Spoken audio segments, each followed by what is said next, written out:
that might have been a long time ago. That was the Winter Championship of 2022.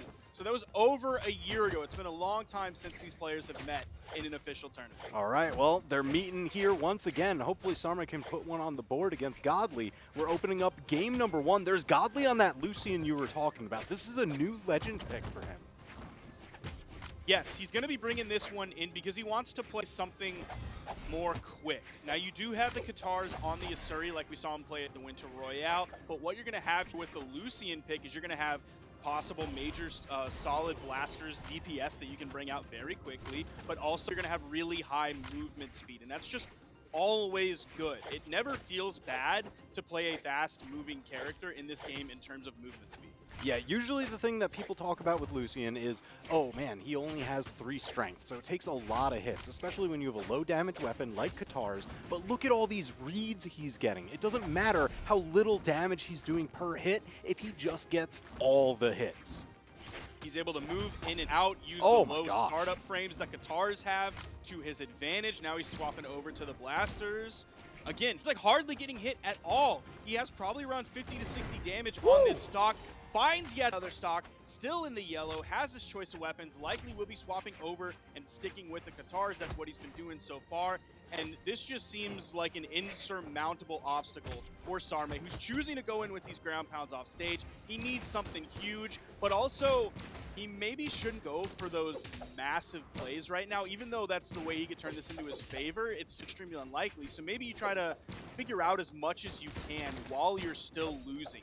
Yeah, I guess that is a really good point because these are best 3 out of 5 sets. So the more that you can turn it into a little bit of a marathon, hold on during this first game, that information, as kind of the underdog coming into this match, looks like it's just going to fare better for you than for Godly. Right now, Godly's pedal to the metal, 3 stock under 2 minutes. Wow. 551 damage. We're going to average that over the 3 stocks. That is 183 2/3. You turn red at 160. If you're playing a low strength legend like Lucian, he is going into the strength stance, going to raise that from 3 to 4, take 1 out of his movement speed, sort of give him that 4, 5, 6, 7 stat range that everyone loves. One of the reasons why people played Val for as long as she was dominant in the meta. One of the many reasons to play her. So yeah, he has, you know, decent KO potential in terms of just the raw statistic numbers, but the way he's able to play means he doesn't have to put out 200 damage and KO with a blaster sided. Yeah, that's the real thing, right? It's because Lucian with that low strength, Katars usually a little bit later on the knockout range. Blasters, you usually have to go for the downlight into recovery, but this is a tall ceiling stage. So what does Godly do? He's been leaning on the signatures for the knockout. He's been blending them in really, really well. But Sarme right now has been blending in this counterplay really, really well. He's going to lose the first stock there, but he dealt far more damage than he did in the entire first game. Yep, he already has Godly in the red. There was a chance that he was almost going to KO with the Blaster's neutral signature, of course, off of this Diana swap. Tried to grab the D-Sig, no, goes over with the ground pound, picks that one up. I don't think the D-Sig would have KO'd because it was way too far from the corner, so he's going to get the guaranteed bounce off the stage, taking away some of the momentum as far as he sends Godly. So I don't think that D-Sig, even if the pickup would have KO'd, but of course, you saw how much force was on that ground pound. Gets the KO there. Doing some good spacing here coming out from Sarme. He's able to get in and out, but he's starting to take a little bit of punishment. That fadeaway turnaround side air that Godly just did, that is one of the reasons to play Lucian. You have that in-air movement speed. It just feels so good. Can fly around the stage, get on top of your opponent, put the pressure on, which when you have Katars in your hands like he does now, that's exactly what you want. Yeah, that's the real thing. Where did all those stat points from Lucian's strength go? All into speed. He's one of the fastest legends in the game. I mean, you can see him just blitzing around the stage. I do love Sarme's pick of focusing more on the longer range weapons, the blasters, the bow. You get that downlight engagement. So that way you don't have to keep up with the speed if you can just engage from farther away.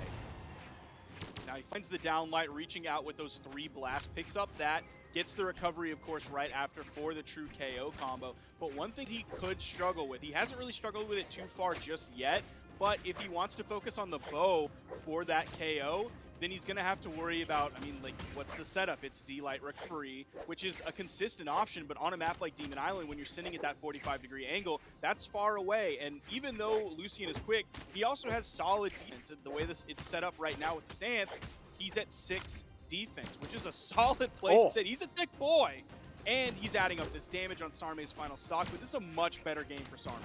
Yeah, I mean, he's brought it down 2 final stocks. He's not even really that far behind, but he's got to watch out for those big, heavy hits. He's dodged 2 signatures now, and he's chipping away at that slight lead that Godly has. Whoa! What a phenomenal, perfect punish. Right after the signature uppercut ends, he just jumps right back over and gets the ground pound.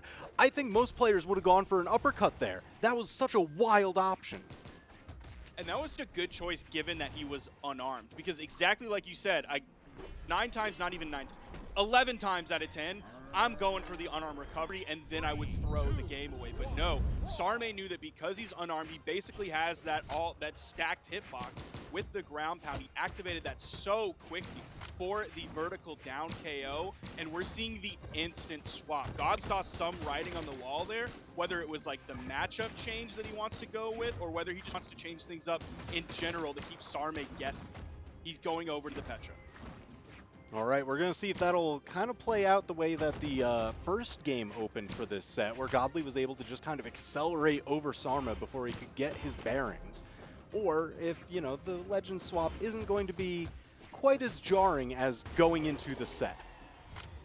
Now he goes in with that ground pound and immediately gets punished for it. But one thing we saw, like specifically with that punish on the signature, on the neutral signature or the side signature last game that he got, Godly was using the signatures so well, and still was last game, but all of a sudden we saw things sort of change. And that major thing, that major singular thing with the signatures, where he was finding KOs for early, all of a sudden that turned into a little bit of a rough spot for him there at the end of the game. Sarme starting to figure it out, but all of a sudden now we have this swap, and now it seems like we're looking at game 1. You replace this Petra with a Lucian, and I would not be able to tell the difference between this and game 1. Yeah, this is a very scary thing. And, oh my gosh, already he is once again on pace, working on that 3 stock, potentially under that 2-minute mark like we just saw in game number 1. Does Godly just have this? I think he does. I think after we saw everyone's kind of matchup trouble, specifically with Radish, and I mean, for the most part, Radish's Orb at the Winter Royale, I think this is a fantastic choice because that's just going to be even further exploited once he goes back to just EU. It's another 3 stock, now going up 2-1. If nobody knows how to fight the Orb in the region where you have the 1 Orb ambassador of Radish, then if you take a strong Orb and put that in EU, it's going to take down everybody. That's really scary. But I'm staring at a legend swap of Sarme once again. Here we've got the Mordex on deck now. So this is an interesting pick coming out for Sarme. I'm going to have to find some stats on this. Hasn't really reported it too much in tournament. Godly is just already going to work with this Orb. And that's not a surprise based on what he said just like right before the tournament. He didn't want to play Sword anymore because Sword is sort of a slower paced weapon. So what does he swap to? The Katars. Very high-speed Lucian. Now what does he swap into? Over to the Orb, over to Petra. She's quick. Orb has fantastic frame data. It feels good to just throw out those moves. Great range, great close defensive options as well, great string potential, great edge guard, and you're seeing all of it. Every single piece of it come out from Godly. Yeah, Godly just starved out the options. It was the phenomenal edge guard there, just enough side airs to get the job done. And Sarme, you know, I was hoping there was, oh, wait a minute, signs of life, yes. No! Man, he dipped down. He really wanted that knockout. Too long. TWK, he got the hit, the neutral air, able to get back to the stage, and Godly is keeping this one going. Now, I do have some numbers here. Mordex for Sarme is going to be level 100, his second highest leveled legend behind the Val. Oh, wow. But it's still, man, Godly just makes you look like so much worse of a player than you actually are. Well, okay, at least the 3 stock has been denied.